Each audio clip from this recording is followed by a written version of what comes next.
अस्सलाम वालेकुम friends, welcome to my channel cooking with Hamna. आज आपको मैं बनाना सिखाऊंगी कंडेंस मिल्क कैसे आप घर में आसानी से तैयार कर सकते हैं। शादियों वगैरह में, स्वीट डिश में और कस्टर्ड में और बहुत सी रेसिपीज़ में ये जो है वो कंडेंस मिल्क यूज़ होता है। ये बहुत ही अच्छा टेस्ट देता है। उसके लिए यहाँ पे मैंने 2 कप दूध ले लिया है और 2 कप दूध में हाफ कप जो है वो मैं चीनी ऐड करूँगी और इसको अच्छे से हम बॉयल आने तक अच्छे से पकाएंगे, दूध को और चीनी को। आप मेरे चैनल पर न्यू आए हैं तो जल्दी से मेरे चैनल को सब्सक्राइब कर दें।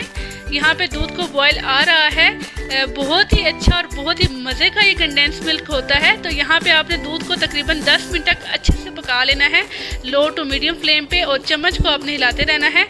जैसे दूध हाफ रह जाए 10 मिनट के बाद आपने इसमें क्या करना है, हाफ टेबल स्पून से भी कम, थोड़ी 2 चुटकी सिर्फ आपने मीठा सोडा ऐड कर देना है। जैसे इसमें हम ये बेकिंग पाउडर ऐड करेंगे, देखिए हमारी झाग टाइप बन चुकी है और इस टाइम पे आके आपने फ्लेम को लो टू मीडियम कर देना है और आपने हल्की आंच पे बिल्कुल इसको पकाते रहना है और चम्मच को आपने हिलाते रहना है। अगर आप चम्मच नहीं हिलाएंगे तो ये नीचे लग जाएगा, तो आपने अच्छे से चम्मच को हिलाते रहना है। अच्छे से पकाने के बाद ज़बरदस्त तरीके से इसने अपना कलर भी चेंज कर लिया है, आपको नज़र आ रहा होगा वीडियो में।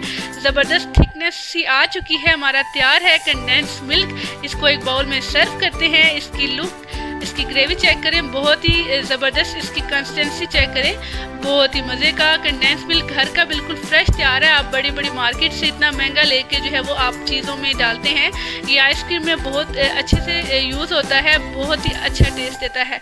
तो आपको मेरे स्टाइल से ये कंडेंस मिल्क ज़रूर ट्राई कीजिएगा। रेसिपी अच्छी लगे तो इसे लाइक एंड शेयर करना मत भूलिएगा और कमेंट सेक्शन में मुझे ज़रूर बताइएगा आपको रेसिपी कैसी लगी। चैनल पर न्यू आए हैं तो जल्दी से चैनल को सब्सक्राइब करते जाएँ।